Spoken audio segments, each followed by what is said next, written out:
Next up, we're going to look at isomers. So isomers are molecules which we consider to be basically the same. So basically the same meaning that they have the exact same molecular formula, but the arrangement of atoms is different. And so there's two different types. We've got our structural isomers, so they've got the same molecular formula, but a different structural formula. So we've got the same atoms, the exact same number of them, but just different bond arrangement between them. Then our next one is the stereoisomers. So they've got the exact same molecular formula, but just a different spatial arrangement of atoms. And so when we look at stereoisomers, we're going to specifically be looking at the geometric isomers for this particular syllabus. So when we look at structural isomers, we can consider something like C4H10.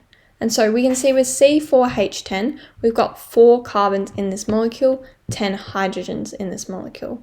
And so we can easily say, well, that would describe a butane molecule because it's got 4 carbons. But what we haven't considered is how branching can affect what the molecular formula is going to be. So it could also describe methylpropane.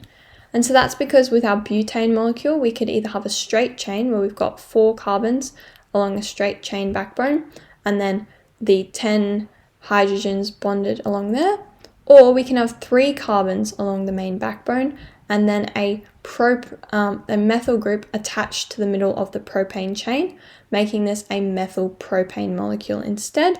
And obviously, as we have the same number of carbons and they're all single bonds in both molecules, we're going to have the same number of hydrogens as well.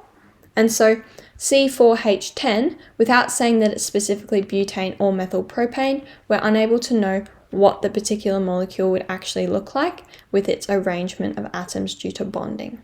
So C4H10 could either be butane or methylpropane. Our next one which we want to look at for isomers is our geometric isomers, so our subtype of stereoisomers. And so with geometric isomers, we've got either the cis or the trans isomers. And so what we can notice is with these two molecules here, they've both got 4 carbon atoms and they've each got 8 hydrogen atoms. And so they're both C4H8. They both are butene molecules, so they've both got a double bond between, and they're both 2 butene molecules, so they both got a double bond between the second and the third carbon.